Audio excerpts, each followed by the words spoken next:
Hello all, welcome to this academy. എൻ്റെ പേര് ജിതിൻ. വരാൻ പോകുന്ന SSC MTS എക്സാമിന് വേണ്ടിയിട്ടുള്ള നിങ്ങളുടെ പ്രിപ്പറേഷനെ ഹെൽപ്പ് ചെയ്യുന്നതിന് വേണ്ടിയിട്ടും പുതിയ എക്സാം പാറ്റേണിലുള്ള ക്വസ്റ്റ്യൻസ് നിങ്ങൾക്ക് കൂടുതൽ ഫെമിലിയറൈസ് ചെയ്യിക്കുന്നതിന് വേണ്ടിയിട്ടും ദിശ അക്കാഡമി ലോഞ്ച് ചെയ്തിരിക്കുന്ന സീരീസ് ആണ് SSC MTS 2025 GK സീരീസ്. ഈ ഒരു സീരീസിൽ പ്രീവിയസ് സെഷൻസിൽ നമ്മൾ ഒരുപാടധികം ക്വസ്റ്റ്യൻസ് ഡിസ്കസ് ചെയ്തിരുന്നു. ഈ ഒരു സെഷനിലും നമ്മൾ കുറച്ച് പുതിയ ക്വസ്റ്റ്യൻസ് ആണ് ഡിസ്കസ് ചെയ്യാൻ പോകുന്നത്. സോ ഒട്ടും ടൈം വേസ്റ്റ് ചെയ്യുന്നില്ല, നമുക്ക് നേരെ ക്വസ്റ്റ്യൻസിലേക്ക് പോകാം. So first question, which one of the following countries shares borders with the least number of states of India? ഇതിൽ ഏത് കൺട്രിയാണ് ഇന്ത്യൻ സ്റ്റേറ്റ്സുമായിട്ട് ലീസ്റ്റ് നമ്പർ ഓഫ് ഇന്ത്യൻ സ്റ്റേറ്റ്സുമായിട്ട് ബോർഡേഴ്സ് ഷെയർ ചെയ്യുന്നത്? Which one of the following countries shares borders with the least number of states or UTs of India? Option A Nepal, option B Bhutan, option C Bangladesh and option D Myanmar. ഇതിൽ ഏത് കൺട്രിയാണ് Indian സ്റ്റേറ്റ്സുമായിട്ട് least number of Indian സ്റ്റേറ്റ്സുമായിട്ട് boundary share ചെയ്യുന്നത് എന്നാണ് ക്വസ്റ്റ്യനകത്ത് ചോദിച്ചിരിക്കുന്നത്. So option A Nepal, option B Bhutan, option C Bangladesh and option D Myanmar. So correct answer എന്ന് പറയുന്നത് ഓപ്ഷൻ ബി ഭൂട്ടാൻ ആണ്. സോ ഭൂട്ടാൻ ആണ് ഈ കൺട്രീസിൽ ഏറ്റവും ലീസ്റ്റ് നമ്പർ ഓഫ് ഇന്ത്യൻ സ്റ്റേറ്റ്സുമായിട്ട് എന്ത് ചെയ്യുന്നത്, ബൗണ്ടറീസ് ഷെയർ ചെയ്യുന്നത്. സോ ഭൂട്ടാൻ 4 ഇന്ത്യൻ സ്റ്റേറ്റ്സുമായിട്ടാണ് എന്ത് ചെയ്യുന്നത്, ബൗണ്ടറീസ് ഷെയർ ചെയ്യുന്നത്. ഇനി ഏതൊക്കെയാണ് ഇന്ത്യൻ സ്റ്റേറ്റ്സ് എന്ന് ചോദിച്ചു കഴിഞ്ഞാൽ, സോ മാപ്പിലേക്ക് നോക്കിയാൽ ഇതാണ് ഭൂട്ടാൻ എന്ന് പറയുന്നത്. സോ ഭൂട്ടാൻ 4 ഇന്ത്യൻ സ്റ്റേറ്റ്സുമായിട്ട് എന്ത് ചെയ്യുന്നുണ്ട്, ബൗണ്ടറീസ് ഷെയർ ചെയ്യുന്നുണ്ട്. ഏതൊക്കെയാണ് ഭൂട്ടാൻ ബൗണ്ടറീസ് ഷെയർ ചെയ്യുന്ന ആ 4 ഇന്ത്യൻ സ്റ്റേറ്റ്സ് എന്ന് നോക്കിക്കഴിഞ്ഞാൽ ഫേസ്റ്റ് വൺ ആണെന്ത്, സിക്കിം എന്ന് പറയുന്നത്. സോ ലെഫ്റ്റ് സൈഡിൽ, ഭൂട്ടാന്റെ ലെഫ്റ്റ് സൈഡിലായിട്ട് നമുക്ക് എന്ത് കാണാൻ സാധിക്കും, സിക്കിമിനെ കാണാനായിട്ട് സാധിക്കും. അത് കൂടാതെ വെസ്റ്റ് ബംഗാളുമായിട്ട് എന്ത് ചെയ്യുന്നുണ്ട്, ഭൂട്ടാൻ ബൗണ്ടറി ഷെയർ ചെയ്യുന്നുണ്ട്. സോ വെസ്റ്റ് ബംഗാൾ ആണ് ഭൂട്ടാൻ ബൗണ്ടറി ഷെയർ ചെയ്യുന്ന രണ്ടാമത്തെ Indian state. And Bhutan boundary share ചെയ്യുന്ന മൂന്നാമത്തെ ഇന്ത്യൻ സ്റ്റേറ്റ് ആണെന്ത്, ആസാം എന്ന് പറയുന്നത്. ആസാമുമായിട്ടും ഭൂട്ടാൻ എന്ത് ചെയ്യുന്നുണ്ട്, ബൗണ്ടറീസ് ഷെയർ ചെയ്യുന്നുണ്ട്. ആൻഡ് അത് കൂടാതെ അരുണാചൽ പ്രദേശുമായിട്ട് എന്ത് ചെയ്യുന്നുണ്ട്, ഭൂട്ടാൻ ബൗണ്ടറീസ് ഷെയർ ചെയ്യുന്നുണ്ട്. സോ ഇതാണ് ഭൂട്ടാൻ ബൗണ്ടറീസ് ഷെയർ ചെയ്യുന്ന 4 ഇന്ത്യൻ സ്റ്റേറ്റ്സ് എന്ന് പറയുന്നത്. Sikkim, west Bengal, Assam and Arunachal Pradesh. Sikkim, west Bengal, Assam and Arunachal Pradesh. ഈ 4 സ്റ്റേറ്റ്സുമായിട്ടാണ് എന്ത് ചെയ്യുന്നത്, ഭൂട്ടാൻ ബൗണ്ടറീസ് ഷെയർ ചെയ്യുന്നത്. ഇനി ഓപ്ഷൻസിലുള്ള മറ്റ് കൺട്രീസ് ഏതൊക്കെയായിരുന്നു? രണ്ടാമത്തെ കൺട്രി ആയിരുന്നു നേപ്പാൾ എന്ന് പറയുന്നത്. നേപ്പാൾ ഏതൊക്കെ സ്റ്റേറ്റ്സുമായിട്ട് ബൗണ്ടറീസ് ഷെയർ ചെയ്യുന്നതെന്ന് ചോദിച്ചാൽ നേപ്പാൾ 5 ഇന്ത്യൻ സ്റ്റേറ്റ്സുമായിട്ട് എന്ത് ചെയ്യുന്നുണ്ട്, ബൗണ്ടറീസ് ഷെയർ ചെയ്യുന്നുണ്ട്. സോ നേപ്പാൾ 5 ഇന്ത്യൻ സ്റ്റേറ്റ്സുമായിട്ട് എന്ത് ചെയ്യുന്നുണ്ട്, ബൗണ്ടറീസ് ഷെയർ ചെയ്യുന്നുണ്ട്. ഏതൊക്കെയാണ് സ്റ്റേറ്റ്സ് എന്ന് ചോദിച്ചു കഴിഞ്ഞാൽ നമ്പർ 1 ആണെന്ത്, ഉത്തരാഖണ്ഡ് എന്ന് പറയുന്നത്. ഉത്തരാഖണ്ഡുമായിട്ട് നേപ്പാൾ ബൗണ്ടറി ഷെയർ ചെയ്യുന്നുണ്ട്. അതുകൂടാതെ ഉത്തർപ്രദേശ് ആയിട്ട് എന്ത് ചെയ്യുന്നുണ്ട്, നേപ്പാൾ ബൗണ്ടറി ഷെയർ ചെയ്യുന്നുണ്ട്. ആൻഡ് ബീഹാറുമായിട്ടും നേപ്പാൾ ബൗണ്ടറി ഷെയർ ചെയ്യുന്നുണ്ട്. വെസ്റ്റ് ബംഗാൾ ആയിട്ട് നേപ്പാൾ ബൗണ്ടറി ഷെയർ ചെയ്യുന്നുണ്ട്. ആൻഡ് സിക്കിമായിട്ട് എന്ത് ചെയ്യുന്നുണ്ട്, നേപ്പാൾ ബൗണ്ടറി ഷെയർ ചെയ്യുന്നുണ്ട്. സോ ഇതാണ് നേപ്പാൾ ബൗണ്ടറി ഷെയർ ചെയ്യുന്ന 5 ഇന്ത്യൻ സ്റ്റേറ്റ്സ് എന്ന് പറയുന്നത്. Uttarakhand, Uttar Pradesh, Bihar, west Bengal and Sikkim. ഈ 5 സ്റ്റേറ്റ്സുമായിട്ട് നേപ്പാൾ എന്ത് ചെയ്യുന്നുണ്ട്, ബൗണ്ടറീസ് ഷെയർ ചെയ്യുന്നുണ്ട്. ഇനി ഓപ്ഷൻസിൽ കണ്ട മറ്റൊരു സ്റ്റേറ്റ് ആണെന്ത്, മറ്റൊരു കൺട്രി ആണെന്ത്, ബംഗ്ലാദേശ് എന്ന് പറയുന്നത്. ബംഗ്ലാദേശ് ഏതൊക്കെ ഇന്ത്യൻ സ്റ്റേറ്റ്സുമായിട്ട് ബൗണ്ടറീസ് ഷെയർ ചെയ്യുന്നത് നോക്കിയാൽ വെസ്റ്റ് ബംഗാളുമായിട്ട് ബൗണ്ടറി ഷെയർ ചെയ്യുന്നുണ്ട്. അതുപോലെ തന്നെ ആസാമായിട്ട് ബൗണ്ടറി ഷെയർ ചെയ്യുന്നുണ്ട്. മേഘാലയമായിട്ട് ബൗണ്ടറി ഷെയർ ചെയ്യുന്നുണ്ട്. ത്രിപുരയായിട്ട് ബൗണ്ടറി ഷെയർ ചെയ്യുന്നുണ്ട്. മിസോറം ആയിട്ട് എന്ത് ചെയ്യുന്നുണ്ട്, ബൗണ്ടറി ഷെയർ ചെയ്യുന്നുണ്ട്. ബംഗ്ലാദേശും 5 ഇന്ത്യൻ സ്റ്റേറ്റ്സുമായിട്ട് എന്ത് ചെയ്യുന്നുണ്ട്, ബൗണ്ടറീസ് ഷെയർ ചെയ്യുന്നുണ്ട്. ഏതൊക്കെയാണ് 5 ഇന്ത്യൻ സ്റ്റേറ്റ്സ് എന്ന് നോക്കിക്കഴിഞ്ഞാൽ വെസ്റ്റ് ബംഗാൾ, മേഘാലയ, ആസാം, ത്രിപുര, മിസോറം. ഈ 5 ഇന്ത്യൻ സ്റ്റേറ്റ്സുമായിട്ട് ബംഗ്ലാദേശ് എന്ത് ചെയ്യുന്നുണ്ട്, ബൗണ്ടറി ഷെയർ ചെയ്യുന്നുണ്ട്. ഇനി ഓപ്ഷനിലുള്ള മറ്റൊരു കൺട്രി ആയിരുന്നു എന്ത്, മ്യാൻമർ എന്ന് പറയുന്നത്. മ്യാൻമർ 4 ഇന്ത്യൻ സ്റ്റേറ്റ്സുമായിട്ടാണ് എന്ത് ചെയ്യുന്നത്, ബൗണ്ടറി ഷെയർ ചെയ്യുന്നത്. മ്യാൻമർ 4 ഇന്ത്യൻ സ്റ്റേറ്റ്സുമായിട്ട് ബൗണ്ടറി ഷെയർ ചെയ്യുന്നുണ്ട്.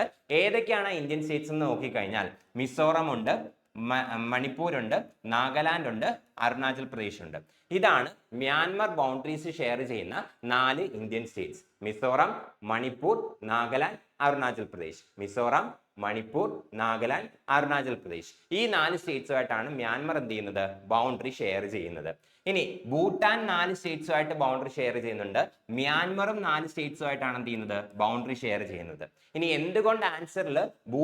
എന്തുകൊണ്ട് ഭൂട്ടാൻ ആൻസർ ആയിട്ട് വന്നു എന്ന് ചോദിച്ചു കഴിഞ്ഞാൽ ഈ രണ്ട് കൺട്രീസിൽ 4 ഇന്ത്യൻ സ്റ്റേറ്റ്സ് വീതം ബൗണ്ടറീസ് ഷെയർ ചെയ്യുന്ന ഈ രണ്ട് കൺട്രീസിൽ ഏറ്റവും ലീസ്റ്റ് ഏരിയ അല്ലെങ്കിൽ ഏറ്റവും ലീസ്റ്റ് ബോർഡർ ഏരിയ ഷെയർ ചെയ്യുന്നത് ഭൂട്ടാനാണ്. ഭൂട്ടാൻ 4 ഇന്ത്യൻ സ്റ്റേറ്റ്സുമായിട്ട് ബൗണ്ടറി ഷെയർ ചെയ്യുന്നുണ്ട്. പക്ഷേ മ്യാൻമാറിനെ അപേക്ഷിച്ച് നോക്കുമ്പോൾ ആ ബോർഡർ ചെയ്യുന്ന ഏരിയ എന്താണ്, വളരെ കുറവാണ്. ആൻഡ് അതുകൊണ്ടാണ് ഭൂട്ടാൻ എന്ത് ചെയ്യുന്നത് നമ്മുടെ ക്വസ്റ്റിന്റെ ആൻസർ ആയിട്ട് വന്നത്. So next question, which of the following personalities renounced his knighthood in response to the arrest of Annie Besant during the Home Rule League movement? Home rule league movement ടൈമിൽ Annie ബെസന്റിന്റെ അറസ്റ്റിൽ പ്രതിഷേധിച്ചുകൊണ്ട് ഇതിൽ ഏത് personalities ആണ് knighthood renounce ചെയ്തത് എന്നാണ് ക്വസ്റ്റ്യൻ. Option A Rabindranath Tagore, option B MG Ranade, option C CP Ramaswamy Iyer and option D Subramanya Iyer. ഇതിൽ ഏത് പേഴ്സണാലിറ്റി ആണ് ആനി ബെസന്റിന്റെ അറസ്റ്റിൽ പ്രതിഷേധിച്ചുകൊണ്ട് നൈറ്റ്ഹുഡ് റിനൗൺസ് ചെയ്തത് എന്നാണ് ക്വസ്റ്റ്യനകത്ത് ചോദിച്ചിരിക്കുന്നത്. സോ കറക്റ്റ് ആൻസർ എന്ന് പറയുന്നത് സുബ്രഹ്മണ്യ അയ്യർ ആണ്. സുബ്രഹ്മണ്യ അയ്യർ ആണ് എന്ത് ചെയ്യുന്നത്, നൈറ്റ്ഹുഡ് റെനൗൺസ് ചെയ്യുന്നത്. ഇനി ഹോം റൂൾ ലീഗ് മൂവ്മെന്റ് എന്താണെന്ന് ചോദിച്ചു കഴിഞ്ഞാൽ, ഇന്ത്യക്ക് സ്വന്തമായിട്ട് സ്വന്തം കാര്യങ്ങളിൽ ഡിസിഷൻസ് എടുക്കാനായിട്ടുള്ള ഫ്രീഡം വേണം. അതായത് ഇൻഡിപെൻഡന്റ് ആയിട്ട് ഇന്ത്യക്ക് റൂൾ ചെയ്യാനുള്ള ഫ്രീഡം പ്രൊവൈഡ് ചെയ്യണം എന്ന ഉദ്ദേശത്തോടു കൂടി ആനി ബെസന്റും ബാൽ ഗംഗാധർ തിലകുമാണ് എന്ത് ചെയ്യുന്നത്, home rule league movement launch ചെയ്യുന്നത്. So home rule league movement ഇന്ത്യയുടെ ഇൻഡിപെൻഡൻസ് ഹിസ്റ്ററി എടുത്തു കഴിഞ്ഞാൽ 2 ഹോം റൂൾ ലീഗ് മൂവ്മെന്റ് ഉണ്ട്. ഒന്നാമത്തെ ഹോം റൂൾ ലീഗ് മൂവ്മെന്റ് എന്ന് പറയുന്നത് ആനി ബെസന്റിന്റെ. സോ ആനി ബെസന്റിന്റെ അണ്ടറിൽ ഒരു ഹോം റൂൾ ലീഗ് മൂവ്മെന്റ് ഉണ്ട്. അതുപോലെ തന്നെ ആരുടെ അണ്ടറിലുണ്ട്, ബാൽ ഗംഗാധർ തിലകിന്റെ അണ്ടറിലും ഒരു ഹോം റൂൾ ലീഗ് മൂവ്മെന്റ് എന്ത് ചെയ്യുന്നുണ്ട്, നടന്നിട്ടുണ്ട്. സോ ഇന്ത്യയിൽ 2 ഹോം റൂൾ ലീഗ് മൂവ്മെന്റ്സ് ആണ് എന്ത് ചെയ്തിരിക്കുന്നത്, ലോഞ്ച് ചെയ്തിരിക്കുന്നത്. ഒന്നാമത്തെ home rule league movement launch ചെയ്യുന്നത് ബാൽ ഗംഗാധർ തിലകാണ്. ഏപ്രിൽ 1916 എന്ത് ചെയ്യുന്നത്, ബാൽ ഗംഗാധർ തിലക് തന്റെ home rule league movement launch ചെയ്യുന്നത്. ഇനി ബാൽ ഗംഗാധർ തിലകിന്റെ ഹോം റൂൾ ലീഗ് മൂവ്മെന്റ് എടുത്തു കഴിഞ്ഞാൽ ഈ ഒരു മൂവ്മെന്റ് എന്ന് പറയുന്നത് മഹാരാഷ്ട്രയും അതുപോലെ തന്നെ സറൗണ്ടിങ് ആയിട്ടുള്ള കുറച്ച് റീജിയൻസിൽ റെസ്ട്രിക്റ്റഡ് ആയിരുന്നു. ഈ ഒരു ഹോം റൂൾ ലീഗ് മൂവ്മെന്റ്, തിലകിന്റെ ഹോം റൂൾ ലീഗ് മൂവ്മെന്റ് എന്ന് പറയുന്നത് മഹാരാഷ്ട്ര, കർണാടക, സെൻട്രൽ പ്രൊവിൻസസ്, ബേരാർ ഇത്രയും റീജിയൻസിൽ മാത്രമായിട്ടായിരുന്നു എന്ത് ചെയ്യുന്നത്, ലിമിറ്റ് ചെയ്യപ്പെട്ടിരുന്നത്. ഹോം റൂൾ ലീഗ് മൂവ്മെന്റ് ആദ്യമായിട്ട് ലോഞ്ച് ചെയ്യുന്നത് അല്ലെങ്കിൽ ഇന്ത്യയിൽ ലോഞ്ച് ചെയ്ത ഹോം റൂൾ ലീഗ് മൂവ്മെന്റിൽ ആദ്യം home rule league movement launch ചെയ്യുന്നത് ബാൽ ഗംഗാധർ തിലകാണ്. ഏപ്രിൽ 1916 എന്ത് ചെയ്യുന്നത്, തിലക് തന്റെ home rule league movement launch ചെയ്യുന്നത്. ആൻഡ് ഈ ഹോം റൂൾ ലീഗ് മൂവ്മെന്റ് എന്ന് പറയുന്നത് Maharashtra, Karnataka, central provinces and Berar ഇത്രയും റീജിയൻസിലായിട്ട് എന്തായിരുന്നു, ലിമിറ്റഡ് ആയിരുന്നു. സോ ഒരു പാൻ ഇന്ത്യൻ റീച്ച് ഒന്നും ബാൽ ഗംഗാധർ തിലകിന്റെ ഹോം റൂൾ ലീഗ് മൂവ്മെന്റ് ഇല്ലായിരുന്നു. ബാൽ ഗംഗാധർ തിലകിന്റെ ഹോം റൂൾ ലീഗ് മൂവ്മെന്റ് എന്ന് പറയുന്നത് മഹാരാഷ്ട്ര, കർണാടക, സെൻട്രൽ പ്രൊവിൻസസ്, ബേരാർ ഇത്രയും റീജിയൻസിലായിട്ട് എന്തായിരുന്നു, ലിമിറ്റഡ് ആയിരുന്നു. ആൻഡ് ബാൽ ഗംഗാധർ തിലകിന്റെ ഈ ഒരു home rule league movement capital എന്ന് പറയുന്നത് പൂനെ ആയിരുന്നു. സോ പൂനെയിലാണ് എന്ത് ചെയ്യുന്നത്, ബാൽ ഗംഗാധർ തിലകിന്റെ ഈ ഒരു home rule league movement headquarters establish ചെയ്യുന്നത്. ആൻഡ് അതിനുശേഷം സെപ്റ്റംബർ 1916 എന്ത് ചെയ്യുന്നത്, Annie Besant home rule league movement launch ചെയ്യുന്നത്. ബാൽ ഗംഗാധർ തിലക് തന്റെ home rule league movement launch ചെയ്തതിനു ശേഷം സെപ്റ്റംബർ 1916 എന്ത് ചെയ്യുന്നത്, ആനി ബെസന്റ് തന്റെ home rule league movement launch ചെയ്യുന്നത്. And Annie Besant home rule league movement launch ചെയ്യുന്നത് മദ്രാസിൽ വെച്ചിട്ടാണ്. സോ മദ്രാസിൽ വെച്ചിട്ടാണ് എന്ത് ചെയ്യുന്നത്, Annie Besant home rule league movement launch ചെയ്യുന്നത്. സോ തിലകിന്റെ മൂവ്മെന്റിനെ പോലെ അല്ലായിരുന്നു ആനി ബെസന്റിന്റെ മൂവ്മെന്റ് എന്ന് പറയുന്നത് ത്രൂ ഔട്ട് ഇന്ത്യ എക്സ്പാൻഷൻ ഉള്ള ഒരു മൂവ്മെന്റ് ആയിരുന്നു. സോ തിലകിന്റെ മൂവ്മെന്റിനെ പോലെ മഹാരാഷ്ട്ര റീജിയനിൽ ലിമിറ്റഡ് അല്ലായിരുന്നു, മറിച്ച് മദ്രാസിൽ ലോഞ്ച് ചെയ്ത ആനി ബെസന്റ് ഈ ഒരു മൂവ്മെന്റിന് ഒരു പാൻ ഇന്ത്യൻ റീച്ച് ഉണ്ടായിരുന്നു. ഇൻക്ലൂഡിംഗ് മഹാരാഷ്ട്ര റീജിയനിൽ പോലും എന്തുണ്ടായിരുന്നു, Annie Besant home rule league മൂവ്മെന്റിന് റീച്ച് ഉണ്ടായിരുന്നു. ആൻഡ് മദ്രാസിൽ ഈ ഒരു home rule league movement launch ചെയ്യുന്നതിന് വേണ്ടിയിട്ട് ആനി ബെസന്റിനെ ഹെൽപ്പ് ചെയ്ത ഫേമസ് പേഴ്സണാലിറ്റീസിൽ ഒരു പേഴ്സണാലിറ്റി ആര്, സുബ്രഹ്മണ്യ അയ്യർ എന്ന് പറയുന്നത്.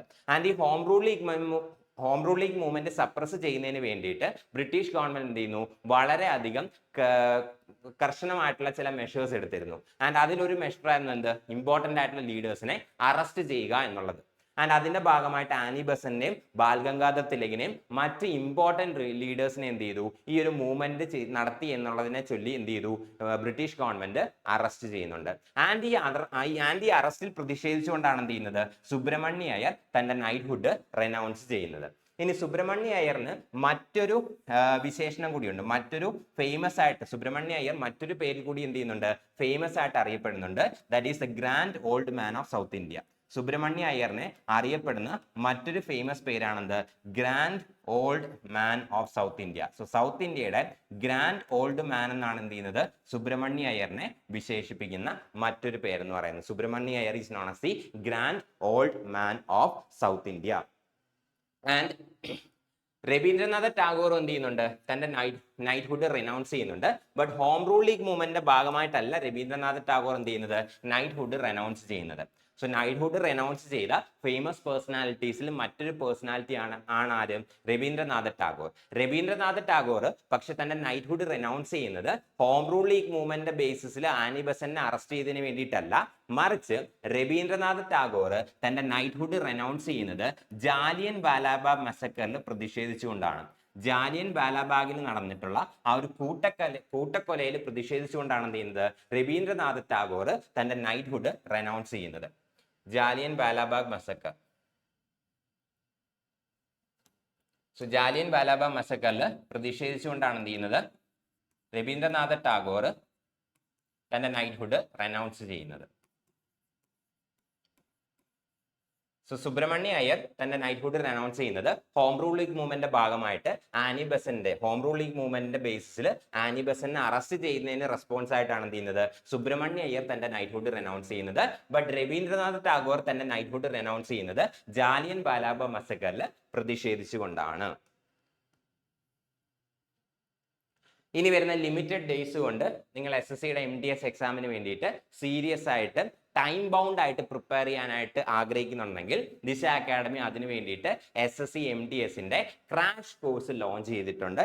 ആൻഡ് ഓൺലൈൻ മോഡിലായിരിക്കും, ഓൺലൈൻ ആയിട്ട് ലൈവ് കോഴ്സ് ആയിരിക്കും ഈ SSCയുടെ MTS ക്രാഷ് കോഴ്സ് എന്ന് പറയുന്നത്. ആൻഡ് ഈ ഒരു കോഴ്സിനെ കുറിച്ചുള്ള ഫർദർ ഡീറ്റെയിൽസ് അറിയണമെന്നുണ്ടെങ്കിൽ നിങ്ങൾ ഈ ഒരു നമ്പറിൽ കോൺടാക്ട് ചെയ്താൽ മതി. 8075753676 8075753676 8075753676. ഈ ഒരു നമ്പറിൽ കോൺടാക്ട് ചെയ്ത് കഴിഞ്ഞാൽ SSC MTSന്റെ ക്രാഷ് കോഴ്സിനെ കുറിച്ചുള്ള ഫർദർ ഡീറ്റെയിൽസ് നിങ്ങൾക്ക് കിട്ടുന്നതായിരിക്കും.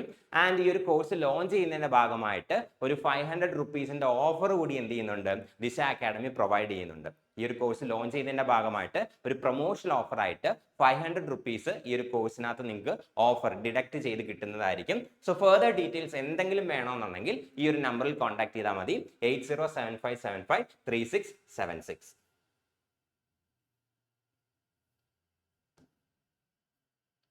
So next question, Operation Spiderweb was recently seen in news. What is it related to?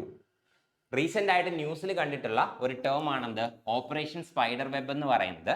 And ഈ ഓപ്പറേഷൻ സ്പൈഡർ വെബ് എന്തുമായിട്ട് റിലേറ്റ് ചെയ്തിരിക്കുന്നു എന്നാണ് ചോദിച്ചിരിക്കുന്നത്. Option A covert Ukrainian drone strike deep inside Russia targeting strategic bombers. Option B, a cyber security operation by Iran's Revolutionary Guard to monitor the social media.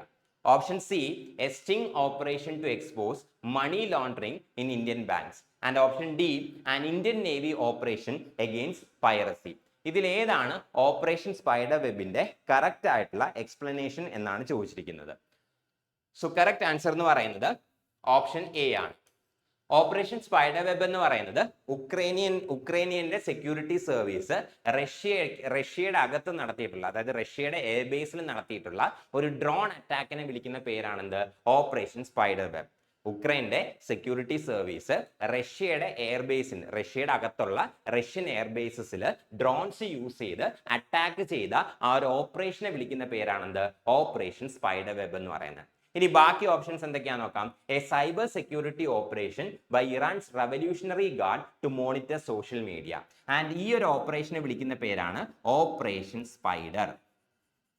So Iran social media മോണിറ്ററിംഗിന് വേണ്ടിയിട്ട് launch ചെയ്ത ഈ ഒരു cyber security ഓപ്പറേഷനെ വിളിക്കുന്ന പേരാണെന്ത്, operation spider. Operation spider. മൂന്നാമത്തെ option എന്താണ്, a sting operation to expose money laundering in Indian banks. ഈ ഒരു ഓപ്പറേഷനെ വിളിക്കുന്ന പേരാണ് ഓപ്പറേഷൻ റെഡ് സ്പൈഡർ. ഈ ഒരു ഓപ്പറേഷനെ വിളിക്കുന്ന പേരാണ് ഓപ്പറേഷൻ റെഡ് സ്പൈഡർ. ഇന്ത്യൻ ബാങ്ക്സിലുള്ള മണി ലോണ്ടറിങ് എക്സ്പോസ് ചെയ്യുന്നതിന് വേണ്ടിയിട്ട് ലോഞ്ച് ചെയ്ത ഈ ഒരു സ്റ്റിംഗ് ഓപ്പറേഷനെ വിളിക്കുന്ന പേരാണെന്ത്? Operation red spider. ആൻഡ് നാലാമത്തെ ഓപ്ഷൻ എന്തായിരുന്നു? An Indian navy operation against piracy. ഈ ഒരു ഓപ്പറേഷന്റെ പേരാണ് operation Sankalp. So this operation is called as operation Sankalp. ഈ ഒരു ഓപ്പറേഷന്റെ പേരാണ് ഓപ്പറേഷൻ സങ്കൽപ്. ഉക്രൈനിയൻ ഫോഴ്സസ് റഷ്യയുടെ അകത്ത്, റഷ്യയുടെ എയർബേസസിൽ നടത്തിയിട്ടുള്ള ഡ്രോൺ അറ്റാക്കിനെ വിളിക്കുന്ന പേരാണ് ഓപ്പറേഷൻ സ്പൈഡർ വെബ്. ഇറാന്റെ റവല്യൂഷണറി ഗാർഡ് സോഷ്യൽ മീഡിയ മോണിറ്ററിംഗിന് വേണ്ടിയിട്ട് ലോഞ്ച് ചെയ്ത സൈബർ സെക്യൂരിറ്റി ഓപ്പറേഷനെ വിളിക്കുന്ന പേരാണ് ഓപ്പറേഷൻ സ്പൈഡർ. ആൻഡ് ഇന്ത്യയിലുള്ള ഇന്ത്യൻ ബാങ്ക്സിന്റെ അകത്തുള്ള മണി ലോണ്ടറിംഗ് എക്സ്പോസ് ചെയ്യുന്നതിന് വേണ്ടിയിട്ട് ലോഞ്ച് ചെയ്ത സ്റ്റിംഗ് ഓപ്പറേഷന്റെ പേരാണ് operation red spider. And Indian navy പൈറസിക്ക് എഗെയിൻസ്റ്റ് ആയിട്ട് നടത്തുന്ന ഓപ്പറേഷനെ വിളിക്കുന്ന പേരാണെന്ത്? ഓപ്പറേഷൻ സങ്കൽപ്. സോ ഇതാണ് different types of operation based on our options. നമ്മുടെ ഓപ്ഷൻസിനെ ബേസ് ചെയ്ത് അല്ലെങ്കിൽ ഓപ്ഷൻസിന്റെ ഡെഫിനിഷൻ ആയിട്ട് വരുന്ന മറ്റ് ഓപ്പറേഷൻസ് എന്ത് ചെയ്തു? നമ്മളിപ്പോൾ ഡിസ്കസ് ചെയ്തു. Next question, which of the following is not a unitary feature of Indian federalism? Indian ഫെഡറലിസത്തിന്റെ യൂണിറ്ററി ഫീച്ചർ അല്ലാത്തത് ഏതാണ് എന്നാണ് ചോദിച്ചിരിക്കുന്നത്. Option A single constitution, option B independent judiciary, option C all India services and option D strong centre. Indian ഫെഡറലിസത്തിന്റെ unitary feature അല്ലാത്തത്, which of the following is not a unitary feature എന്നാണ് ചോദിച്ചിരിക്കുന്നത്. So correct answer എന്ന് പറയുന്നത് option B independent judiciary ആണ്. Independent judiciary ആണ് Indian ഫെഡറലിസത്തിന്റെ unitary feature അല്ലാത്തത്. ബാക്കി മൂന്നും single constitution, all India services, strong centre, ഇത് മൂന്നും എന്താണ്? യൂണിറ്ററി ഫീച്ചർ ആണ്. ഇനി എന്താണ് ഫെഡറേഷൻ, എന്താണ് യൂണിയൻ? സോ ഈ ഒരു ക്വസ്റ്റ്യനുമായിട്ട് ബേസ് ചെയ്തിട്ട് നമുക്ക് ചെറുതായിട്ട് കുറച്ച് തിയറി പോർഷൻസും കൂടെ ഡിസ്കസ് ചെയ്യാം. എന്താണ് ഫെഡറേഷൻ, എന്താണ് യൂണിയൻ? ഫെഡറേഷൻ എന്താണെന്ന് ചോദിച്ചു കഴിഞ്ഞാൽ രണ്ടോ അതിലധികമോ ഗവൺമെന്റ് ഒരു മ്യൂച്വൽ എഗ്രിമെന്റിന്റെ പുറത്ത് ഒരുമിച്ച് വരികയാണെങ്കിൽ ആ ഒരു ഓർഗനൈസേഷനെ വിളിക്കുന്ന പേരാണെന്ത്? ഫെഡറേഷൻ. രണ്ടോ അതിലധികമോ ഗവൺമെന്റ്സ് ഒരു മ്യൂച്വൽ എഗ്രിമെന്റിന്റെ പുറത്താണ് ഒരുമിച്ച് വരുന്നത് എന്നുണ്ടെങ്കിൽ ആ ഒരു ഓർഗനൈസേഷനെ അല്ലെങ്കിൽ ആ ഒരു ഫോർമേഷനെ വിളിക്കുന്ന പേരാണെന്ത്? ഫെഡറേഷൻ എന്ന് പറയുന്നത്. എന്നാൽ യൂണിയന്റെ കേസ് എടുത്തു കഴിഞ്ഞാൽ അവിടെ ഒരു എഗ്രിമെന്റ് ഒന്നും കാണില്ല. സോ രണ്ടോ അതിലധികമോ സ്റ്റേറ്റ്സോ അല്ലെങ്കിൽ രണ്ടോ അതിലധികമോ ഗവൺമെന്റ്സ് എന്ത് ചെയ്യുന്നു? ഒരുമിച്ച് വരുന്നു for some mutual benefits. So ചില മ്യൂച്വൽ ബെനിഫിറ്റ്സിന് വേണ്ടിയിട്ട് എന്ത് ചെയ്യുന്നു? അവർ ഒരുമിച്ച് വരുന്നു. അവിടെ പ്രത്യേകിച്ച് എന്തില്ല? ഒരു എഗ്രിമെന്റോ മറ്റു കാര്യങ്ങളോ ഒന്നും തന്നെ ഇല്ല. അതിനെ വിളിക്കുന്ന പേരാണെന്ത്? യൂണിയൻ എന്ന് വിളിക്കുന്നത്. ഇനി ഫെഡറേഷന്റെ ചില ഫീച്ചേഴ്സ് എന്തൊക്കെയാണെന്ന് ചോദിച്ചാൽ ഫസ്റ്റ് വൺ ആണെന്ത്? 2 ടയേഴ്സ് ഓഫ് ഗവൺമെന്റ്. സോ ഫെഡറേഷന്റെ ഫീച്ചേഴ്സ് എടുത്തു കഴിഞ്ഞാൽ അതിനകത്ത് വൺ ഓഫ് ദ ഫീച്ചർ ആണെന്ത്? 2 ടയേഴ്സ് ഓഫ് ഗവൺമെന്റ്. സോ ഇവിടെ എന്ത് കാണും? 2 ടയർ അല്ലെങ്കിൽ 2 ലെവൽസ് ഓഫ് ഗവൺമെന്റ് കാണും. സെൻട്രൽ ഗവൺമെന്റും കാണും, സ്റ്റേറ്റ് അല്ലെങ്കിൽ പ്രൊവിൻഷ്യൽ ഗവൺമെന്റ് കാണും. ആൻഡ് ഈ 2 ലെവൽ ഓഫ് ഗവൺമെന്റ് ഇടയ്ക്ക് എന്ത് കാണും? ഡിവിഷൻ ഓഫ് പവേഴ്സ് കാണും. Division of powers between the 2 governments. ഈ 2 ഗവൺമെന്റ്സിന്റെ ഇടയിൽ എന്ത് കാണും? ഡിവിഷൻ ഓഫ് പവേഴ്സ് കാണും. പവേഴ്സിന്റെ ഡിവിഷൻ കാണും. അതുപോലെ തന്നെ ഒരു റിട്ടൺ കോൺസ്റ്റിറ്റ്യൂഷൻ കൂടി ഉണ്ടെങ്കിൽ എന്താവൂ? അതൊരു ഫെഡറേഷൻ ആയിട്ട് മാറും. ആൻഡ് ഈ റിട്ടൺ കോൺസ്റ്റിറ്റ്യൂഷൻ എന്തായിരിക്കണം? ഒരു റിജിഡ് ആയിട്ടുള്ള കോൺസ്റ്റിറ്റ്യൂഷൻ ആയിരിക്കണം. And this written constitution should be A rigid constitution. Which means ഇനി എന്താണ് റിജിഡ് കോൺസ്റ്റിറ്റ്യൂഷൻ എന്ന് ചോദിച്ചു കഴിഞ്ഞാൽ ഈ ഒരു കോൺസ്റ്റിറ്റ്യൂഷൻ ചേഞ്ച് ചെയ്യണം എന്നുണ്ടെങ്കിൽ അതിന് ഫോളോ ചെയ്യേണ്ട പ്രൊസീജിയേഴ്സ് അത്യാവശ്യം ഡിഫിക്കൽട്ട് ആണ്. അതായത് ഈ ഒരു കോൺസ്റ്റിറ്റ്യൂഷൻ എന്ത് ചെയ്യാൻ പറ്റില്ല? ഈസി ആയിട്ട് ചേഞ്ച് ചെയ്യാൻ സാധിക്കില്ല. അങ്ങനെയാണെങ്കിൽ ആ കോൺസ്റ്റിറ്റ്യൂഷനെ വിളിക്കുന്ന പേരാണെന്ത്? Rigid constitution. അതുകൂടാതെ മറ്റൊരു ഫെഡറൽ ഫീച്ചർ ആണെന്ത്? ഇൻഡിപെൻഡന്റ് ജുഡീഷ്യറി എന്ന് പറയുന്നത്. സോ ഫെഡറൽ ആയിട്ടുള്ള ഒരു ഫീച്ചർ ആണെന്ത്? ഇൻഡിപെൻഡന്റ് ജുഡീഷ്യറി എന്ന് പറയുന്നത്. സോ ഒരു സ്റ്റേറ്റിന് അല്ലെങ്കിൽ ഗവൺമെന്റ് എന്തുണ്ട്? 3 ഓർഗൻസ് ഉണ്ട്. ഒരു സ്റ്റേറ്റ് അല്ലെങ്കിൽ ഗവൺമെന്റ് കൺസിഡർ ചെയ്ത് കഴിഞ്ഞാൽ അതിനെന്ത് കാണും? 3 ഓർഗൻസ് കാണും. ലെജിസ്ലേച്ചർ ഉണ്ട്, എക്സിക്യൂട്ടീവ് ഉണ്ട്, ജുഡീഷ്യറി ഉണ്ട്. ലെജിസ്ലേച്ചർ എന്ന് പറയുന്നത് എന്താണ്? ലോസ് നിർമ്മിക്കാൻ, നിയമങ്ങൾ നിർമ്മിക്കുന്നതിന് വേണ്ടിയിട്ടാണ് ലെജിസ്ലേച്ചർ. എക്സിക്യൂട്ടീവ് എന്ന് പറയുന്നതോ ലെജിസ്ലേച്ചർ നിർമ്മിച്ച ആ നിയമങ്ങൾ നടപ്പിലാക്കുന്നതിന് വേണ്ടിയിട്ട്, എക്സിക്യൂട്ട് ചെയ്യുന്നതിന് വേണ്ടിയിട്ടാണ് എന്തുള്ളത്? എക്സിക്യൂട്ടീവ് ഉള്ളത്. ആൻഡ് ഈ നിയമങ്ങൾ ഇന്റർപ്രറ്റ് ചെയ്യുന്നതിന് വേണ്ടിയിട്ടും എന്തെങ്കിലും ഡിസ്പ്യൂട്ട്സ് ഉണ്ടെങ്കിൽ അത് സോൾവ് ചെയ്യുന്നതിനും വേണ്ടിയിട്ടാണ് എന്തുള്ളത്? ജുഡീഷ്യറി ഉള്ളത്. ആൻഡ് ഈ ലെജിസ്ലേച്ചർ, എക്സിക്യൂട്ടീവ്, ജുഡീഷ്യറി ഇതിന് മൂന്നിന് ഇടയിൽ എന്ത് കാണണം? സെപ്പറേഷൻ കാണണം. സോ ഒരു ഓർഗൻ മറ്റൊരു ഓർഗനിലേക്ക് എന്ത് ചെയ്യാൻ പാടില്ല? കടന്നു കയറാൻ വരാനായിട്ട് പാടില്ല. അതായത് ഈ 3 ഓർഗൻസിനും എന്ത് വേണം? സെപ്പറേഷൻ ഉണ്ടായിരിക്കണം. അതായത് ജുഡീഷ്യറി എടുത്തു കഴിഞ്ഞാൽ ഈ ഒരു ജുഡീഷ്യറിയുടെ മുകളിൽ ലെജിസ്ലേച്ചറിന്റെയോ എക്സിക്യൂട്ടീവിന്റെയോ പ്രഷർ ഉണ്ടാകാൻ പാടില്ല. ജുഡീഷ്യറിക്ക് എന്ത് ചെയ്യാൻ സാധിക്കണം? ഇൻഡിപെൻഡന്റ് ആയിട്ട് ഫംഗ്ഷൻ ചെയ്യാൻ സാധിക്കണം. സോ ഈ ഇൻഡിപെൻഡന്റ് ജുഡീഷ്യറി എന്നുള്ള ഫീച്ചറും എന്താണ്? ഒരു ഫെഡറൽ ഫീച്ചർ തന്നെയാണ്, അല്ലെങ്കിൽ ഫെഡറേഷന്റെ ഫീച്ചർ തന്നെയാണ്. ഇനി യൂണിറ്ററി ഫീച്ചേഴ്സിനകത്ത് എന്തൊക്കെ വരും, അല്ലെങ്കിൽ യൂണിയന്റെ ഫീച്ചേഴ്സിനകത്ത് എന്തൊക്കെ വരുമെന്ന് നോക്കിക്കഴിഞ്ഞാൽ ഫസ്റ്റ് വൺ ആണെന്ത്? Single constitution. ഫെഡറേഷന്റെ കേസ് എടുത്തു കഴിഞ്ഞാൽ അവിടെ 2 കോൺസ്റ്റിറ്റ്യൂഷൻ കാണും. അതായത് നാഷണൽ ലെവലിൽ ഒരു കോൺസ്റ്റിറ്റ്യൂഷൻ കാണും, എൻ്റെ രാജ്യത്തിന് വേണ്ടിയിട്ട് ഒരു കോൺസ്റ്റിറ്റ്യൂഷൻ കാണും. അതുപോലെ തന്നെ ഓരോ സ്റ്റേറ്റ്സിനും എന്ത് കാണും? സെപ്പറേറ്റ് കോൺസ്റ്റിറ്റ്യൂഷൻ കാണും. ഫെഡറേഷന്റെ കേസ് എടുത്തു കഴിഞ്ഞാൽ അവിടെ സെൻട്രൽ ലെവലിൽ, അതായത് ഓൾ ഓവർ ആ ഒരു കൺട്രിക്ക് മൊത്തത്തിൽ ഒരു കോൺസ്റ്റിറ്റ്യൂഷൻ കാണും. അതുകൂടാതെ സെപ്പറേറ്റ് ആയിട്ട് ഓരോ സ്റ്റേറ്റ്സിനും എന്ത് കാണും? സെപ്പറേറ്റ് ആയിട്ടുള്ള കോൺസ്റ്റിറ്റ്യൂഷൻ കാണും. അതാണ് ഫെഡറേഷന്റെ ഫീച്ചർ. ബട്ട് യൂണിയന്റെ ഫീച്ചറിനകത്ത് വൺ ഓഫ് ദ ഫീച്ചർ ആണെന്ത്? സിംഗിൾ കോൺസ്റ്റിറ്റ്യൂഷൻ എന്ന് പറയുന്നത്. ഒരൊറ്റ കോൺസ്റ്റിറ്റ്യൂഷനെ കാണൂ. അതായത് രാജ്യത്തിന് മുഴുവനായിട്ടും ഒരു കോൺസ്റ്റിറ്റ്യൂഷനെ കാണൂ. ആൻഡ് ആ കോൺസ്റ്റിറ്റ്യൂഷൻ തന്നെയായിരിക്കും ഓരോ സ്റ്റേറ്റ്സിനും ആപ്ലിക്കബിൾ ആയിട്ട് വരുന്നത്. സ്റ്റേറ്റ്സിന് എന്ത് കാണില്ല? സെപ്പറേറ്റ് ആയിട്ടുള്ള കോൺസ്റ്റിറ്റ്യൂഷൻ കാണില്ല. അതാണ് യൂണിയന്റെ മറ്റൊരു ഫീച്ചർ എന്ന് പറയുന്നത്. ഇനി രണ്ടാമത്തെ യൂണിയന്റെ അല്ലെങ്കിൽ യൂണിറ്ററി ഫീച്ചേഴ്സിൽ രണ്ടാമത്തെ ആണെന്ത്? സിംഗിൾ സിറ്റിസൺഷിപ്പ് എന്ന് പറയുന്നത്. ഇപ്പൊ ഒരു ഫെഡറേഷൻ എടുത്തു കഴിഞ്ഞാൽ അവിടെ എന്ത് കാണും? ഒരു സെൻട്രൽ സിറ്റിസൺഷിപ്പ് അല്ലെങ്കിൽ നാഷണൽ ലെവലിൽ ഒരു സിറ്റിസൺഷിപ്പ് കാണും. ആ രാജ്യത്തിന് ഒരു സിറ്റിസൺഷിപ്പ് കാണും. അതുപോലെ തന്നെ എന്തുണ്ട്? പ്രൊവിൻസസിന് സെപ്പറേറ്റ് സിറ്റിസൺഷിപ്പ് കാണും. ഫോർ എക്സാമ്പിൾ ഇപ്പൊ കാനഡ എടുക്കുകയാണെങ്കിൽ കാനഡ അല്ലെങ്കിൽ USA പോലെയുള്ള ഫെഡറേഷൻസ് എടുക്കുക. അവിടെ എന്ത് കാണും? നാഷണൽ ലെവലിൽ ഒരു സിറ്റിസൺഷിപ്പ് കാണും. ഫോർ എക്സാമ്പിൾ US സിറ്റിസൺ അല്ലെങ്കിൽ കാനഡ സിറ്റിസൺ എന്നുള്ള രീതിയിൽ നാഷണൽ ലെവലിൽ ഒരു സിറ്റിസൺഷിപ്പ് കാണും.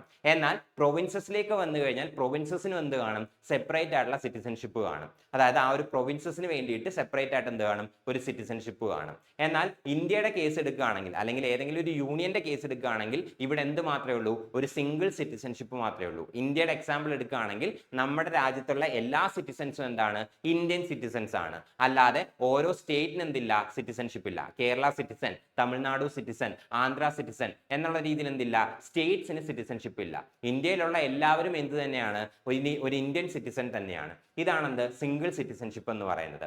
ആൻഡ് അതുപോലെ തന്നെ ഇന്റഗ്രേറ്റഡ് ജുഡീഷ്യറി, അതായത് ഇന്ത്യയിൽ സെൻട്രൽ ഗവൺമെന്റ് പാസ്സാക്കുന്ന ലോസ് ആയിക്കോട്ടെ, അതുപോലെ തന്നെ സ്റ്റേറ്റ് ഗവൺമെന്റ് പാസ്സാക്കുന്ന ലോസ് ആയിക്കോട്ടെ, ഈ ലോസ് എല്ലാം തന്നെ എല്ലാ ജുഡീഷ്യറിക്കും അല്ലെങ്കിൽ ജുഡീഷ്യറിയുടെ എല്ലാ ലെവൽസിലുള്ള കോർട്സിനും എന്ത് ചെയ്യാൻ സാധിക്കും? ഇന്റർപ്രറ്റ് ചെയ്യാനും അതുപോലെ തന്നെ ഡിസ്പ്യൂട്ട്സ് സോൾവ് ചെയ്യാനും സാധിക്കണം. അതായത് ഇന്റഗ്രേറ്റഡ് ജുഡീഷ്യറി എന്ന് പറയുമ്പോൾ ഏറ്റവും ടോപ്പിലായിട്ട് സുപ്രീം കോർട്ട് കാണും. സുപ്രീം കോർട്ടിന്റെ താഴെയായിട്ട് എന്ത് കാണും? ഹൈക്കോർട്സ് കാണും. ഹൈക്കോർട്ടിന്റെ താഴെയായിട്ട് എന്ത് കാണും? സബോർഡിനേറ്റ് കോർട്സ് കാണും. സോ ഇതാണെന്ത്? നമ്മുടെ ഇന്ത്യയിലുള്ള ജുഡീഷ്യറിയുടെ ആ ഒരു ഹൈറാർക്കി എന്ന് പറയുന്നത്. സോ ഈ ഹൈറാർക്കി നോക്കിക്കഴിഞ്ഞാൽ ഈ ഹൈറാർക്കിയിലുള്ള എല്ലാ കോർട്സിനും എന്ത് ചെയ്യാൻ പറ്റും? സെൻട്രൽ ലോസിന്റെ മുകളിലും കേസസ് കേൾക്കാനായിട്ട് സാധിക്കും. അതുപോലെ തന്നെ സ്റ്റേറ്റ് ലോസിന്റെ മുകളിലും എന്ത് ചെയ്യാൻ സാധിക്കും? കേസസ് കേൾക്കാനായിട്ട് സാധിക്കും. സോ അതെന്താണ്? യൂണിയന്റെ ഒരു ഫീച്ചറാണ് ഈ ഇന്റഗ്രേറ്റഡ് ജുഡീഷ്യറി എന്നുള്ളത്. എന്നാൽ ഫെഡറേഷന്റെ കേസ് എടുക്കുകയാണെങ്കിൽ അവിടെ സെൻട്രൽ ഗവൺമെന്റ് പാസ്സാക്കുന്ന ലോസ് തീർപ്പാക്കുന്നതിന് വേണ്ടിയിട്ട് അല്ലെങ്കിൽ അതിൽ കേസസ് കേൾക്കുന്നതിന് വേണ്ടിയിട്ട് ഒരു ഫെഡറൽ ജുഡീഷ്യറി കാണും. അതുപോലെ തന്നെ സ്റ്റേറ്റ് ഗവൺമെന്റ് പാസ്സാക്കുന്ന ലോസിനകത്ത് കേസസ് കേൾക്കുന്നതിന് വേണ്ടിയിട്ട് ഒരു സെപ്പറേറ്റ് ആയിട്ടുള്ള സ്റ്റേറ്റ് ജുഡീഷ്യറി കാണും. എന്നാൽ യൂണിയനിൽ എന്തില്ല? ഇങ്ങനെ ഒരു ഡിവിഷൻ ഇല്ല. എല്ലാ കോർട്സിലും, ഇന്ത്യയിലുള്ള എല്ലാ കോർട്സിനും അല്ലെങ്കിൽ ആ യൂണിയനിലുള്ള എല്ലാ ലെവലിലുള്ള കോർട്സിനും എന്ത് ചെയ്യാൻ സാധിക്കും? എല്ലാ ടൈപ്പ് ഓഫ് ലോസിലും, സെൻട്രൽ ലോ ആയിക്കോട്ടെ സ്റ്റേറ്റ് ലോ ആയിക്കോട്ടെ, എല്ലാ ടൈപ്പ് ഓഫ് ലോസിലും എന്ത് ചെയ്യാൻ സാധിക്കും? കേസസ് കേൾക്കാനായിട്ട് സാധിക്കും. ഇതാണെന്ത്? യൂണിയന്റെ ഫീച്ചേഴ്സ് എന്ന് പറയുന്നത്. അതുപോലെ തന്നെ സ്ട്രോങ് സെന്റർ, യൂണിയന്റെ മറ്റൊരു ഫീച്ചർ ആണെന്ത്? സ്ട്രോങ് സെന്റർ എന്ന് പറയുന്നത്. യൂണിയന്റെ കേസ് എടുത്തു കഴിഞ്ഞാലും ഇവിടെ എന്തുണ്ട്? ഡിവിഷൻ ഓഫ് പവേഴ്സ് ഉണ്ട്. സെൻട്രൽ ഗവൺമെന്റിന്റെയും സ്റ്റേറ്റ് ഗവൺമെന്റിന്റെ ഇടയിൽ പവേഴ്സ് ഡിവൈഡഡ് ആണ്. ബട്ട് പവേഴ്സ് കൂടുതൽ ആർക്കാണ്? സെൻട്രൽ ഗവൺമെന്റ് ആയിരിക്കും. സോ യൂണിയന്റെ കേസ് എടുത്തു കഴിഞ്ഞാൽ അല്ലെങ്കിൽ യൂണിറ്ററി ഫീച്ചേഴ്സ് എടുത്തു കഴിഞ്ഞാൽ അവിടെ സ്ട്രോങ് സെന്റർ ആയിരിക്കും എന്ത്? വൺ ഓഫ് ദ ഫീച്ചേഴ്സ് എന്ന് പറയുന്നത്. രണ്ട് ഗവൺമെന്റ്സിന്റെ ഇടയിലും ഡിവിഷൻസ് കാണും. സെൻട്രൽ ഗവൺമെന്റിന്റെയും, ഇന്ത്യയുടെ എക്സാമ്പിൾ എടുക്കാം, സെൻട്രൽ ഗവൺമെന്റിന്റെയും സ്റ്റേറ്റ് ഗവൺമെന്റിന്റെ ഇടയിൽ എന്തുണ്ട്? പവേഴ്സ് ഡിവൈഡ് ആണ്. ബട്ട് കൂടുതൽ പവേഴ്സ് ആർക്കാണ്? സെൻട്രൽ ഗവൺമെന്റിനാണ്. സോ സ്ട്രോങ് സെന്റർ എന്ന് പറയുന്നത് എന്തിന്റെ ഫീച്ചർ ആണ്? ഒരു യൂണിയന്റെ ഫീച്ചർ ആണ് അല്ലെങ്കിൽ യൂണിറ്ററി ഫീച്ചർ ആണ്. അതുപോലെ തന്നെ ഓൾ ഇന്ത്യ സർവീസസ്, അതായത് IAS, IPS, അതുപോലെ തന്നെ ഇന്ത്യൻ ഫോറസ്റ്റ് സർവീസ്, ഇതുപോലുള്ള ഓൾ ഇന്ത്യ സർവീസസ്. സോ ഇവരെല്ലാം തന്നെ സെൻട്രൽ ഗവൺമെന്റ് എന്താണ്? എംപ്ലോയീസ് ആണ്. പക്ഷെ ഇവരെന്ത് ചെയ്യുന്നുണ്ട്? സ്റ്റേറ്റ് ഗവൺമെന്റിന് വേണ്ടിയിട്ടും സർവീസ് പ്രൊവൈഡ് ചെയ്യുന്നുണ്ട്. സോ സ്റ്റേറ്റ് ഗവൺമെന്റിനെയും അതുപോലെ തന്നെ സെൻട്രൽ ഗവൺമെന്റ് എന്ത് ചെയ്യുന്നുണ്ട്? ഒരുപോലെ സെർവ് ചെയ്യുന്നുണ്ട്. ബട്ട് അപ്പോയിന്റ് ചെയ്യുന്നത് ആരാണ്? സെൻട്രൽ ഗവൺമെന്റ് ആണ് ഇവരെ അപ്പോയിന്റ് ചെയ്യുന്നത്. സോ അതാണ് ഓൾ ഇന്ത്യ സർവീസ് സർവീസസ് എന്ന് പറയുന്നത്. ഓൾ ഇന്ത്യ സർവീസസ് എന്താണ്? യൂണിറ്ററി ഫീച്ചേഴ്സിന്റെ വൺ ഓഫ് ദ ഫീച്ചേഴ്സ് ആണ്. സോ ഇതാണ് എന്ത്? ഫെഡറൽ ഫീച്ചേഴ്സും ഡിഫറെന്റ് യൂണിറ്ററി ഫീച്ചേഴ്സും. Next question. Who among the following was the first law and justice minister of independent India? Independent ഇന്ത്യയിലെ first law and justice minister ആരാണ് എന്നാണ് ചോദിച്ചിരിക്കുന്നത്. Option A doctor B R Ambedkar, option B Maulana Abul Kalam Azad, option C Sardar Vallabhbhai Patel and option D Rajkumari Amrit Kaur. ഇവരിൽ ആരാണ് independent ഇന്ത്യയുടെ first law and justice minister എന്നാണ് ചോദ്യം. So correct answer എന്ന് പറയുന്നത് ഡോക്ടർ ബി ആർ അംബേദ്കർ ആണ്. ഡോക്ടർ ബി ആർ അംബേദ്കർ ആണ് ഇൻഡിപെൻഡന്റ് ഇന്ത്യയുടെ first law and justice minister. So the first law and justice minister of independent India was Dr. B.R. Ambedkar. ഇനി Maulana Abul Kalam ആസാദിന്റെ case എടുത്തു കഴിഞ്ഞാൽ മൗലാന അബുൽ കലാം ആസാദ് ആണ് ഇൻഡിപെൻഡന്റ് ഇന്ത്യയുടെ ഫസ്റ്റ് എഡ്യൂക്കേഷൻ മിനിസ്റ്റർ. ഇൻഡിപെൻഡന്റ് ഇന്ത്യയുടെ first education minister ആണ് ആര്? മൗലാന അബുൽ കലാം ആസാദ്. ഇനി സർദാർ വല്ലഭായ് പട്ടേലിന്റെ കേസ് നോക്കിക്കഴിഞ്ഞാൽ സർദാർ വല്ലഭായ് പട്ടേൽ ആണെന്ത്? ഇൻഡിപെൻഡന്റ് ഇന്ത്യയുടെ ഫസ്റ്റ് ഡെപ്യൂട്ടി പ്രൈം മിനിസ്റ്ററും അതുപോലെ തന്നെ മിനിസ്റ്റർ ഓഫ് ഹോം അഫയേഴ്സും. സോ ഹോം അഫയേഴ്സിന്റെ ഇൻഡിപെൻഡന്റ് ഇന്ത്യയിലെ first home affairs minister or home minister എന്ന് പറയുന്നത് സർദാർ വല്ലഭായ് പട്ടേൽ ആണ്. അതുപോലെ തന്നെ ഫസ്റ്റ് ഡെപ്യൂട്ടി പ്രൈം മിനിസ്റ്ററും ആര് തന്നെയാണ്? സർദാർ വല്ലഭായ് പട്ടേൽ ആണ്. ഇനി രാജ്കുമാരി അമൃത് കൗറിന്റെ കേസ് എടുത്തു കഴിഞ്ഞാൽ ഇൻഡിപെൻഡന്റ് ഇന്ത്യയിലെ first minister of health. So health minister, first health minister ആരാണ്?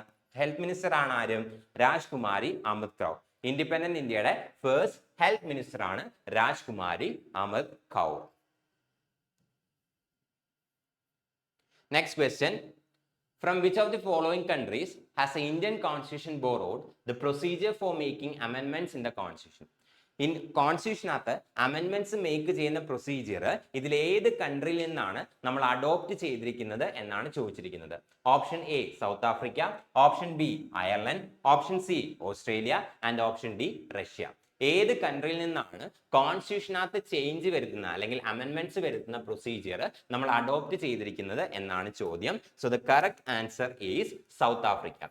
സൗത്ത് ആഫ്രിക്കയുടെ കോൺസ്റ്റിറ്റ്യൂഷനാണ് എന്ത് ചെയ്തിരിക്കുന്നത്? കോൺസ്റ്റിറ്റ്യൂഷൻ എങ്ങനെ അമെൻഡ് ചെയ്യാം, എങ്ങനെ ചേഞ്ച് ചെയ്യാം എന്നുള്ള പ്രൊസീജിയർ നമ്മൾ അഡോപ്റ്റ് ചെയ്തിരിക്കുന്നത്. എസ്പെഷ്യലി കോൺസ്റ്റിറ്റ്യൂഷന്റെ ചില പ്രൊവിഷൻസ് ചേഞ്ച് ചെയ്യുമ്പോൾ, അമെൻഡ് ചെയ്യുമ്പോൾ പാർലമെന്റിന്റെ സ്പെഷ്യൽ മെജോറിറ്റി ആവശ്യമാണ്. പാർലമെന്റിന്റെ സ്പെഷ്യൽ മെജോറിറ്റി ആവശ്യമാണ് എന്നുള്ള പ്രൊവിഷൻ നമ്മൾ എടുത്തിരിക്കുന്നത് സൗത്ത് ആഫ്രിക്കയുടെ കോൺസ്റ്റിറ്റ്യൂഷനിലാണ്. കോൺസ്റ്റിറ്റ്യൂഷന്റെ ചില പ്രൊവിഷൻസ് ആർട്ടിക്കിൾ 368 ഇന്ത്യൻ കോൺസ്റ്റിറ്റ്യൂഷന്റെ ആർട്ടിക്കിൾ 368 പ്രകാരം ഇന്ത്യൻ കോൺസ്റ്റിറ്റ്യൂഷനകത്ത് വരുത്തുന്ന ചേഞ്ചസിന് പാർലമെന്റ് സ്പെഷ്യൽ മെജോറിറ്റി വേണം എന്നുള്ള ഈ ഒരു പ്രൊവിഷൻ നമ്മൾ ഇൻസ്പയർ ചെയ്തിരിക്കുന്നത് സൗത്ത് ആഫ്രിക്കയുടെ കോൺസ്റ്റിറ്റ്യൂഷനാണ്.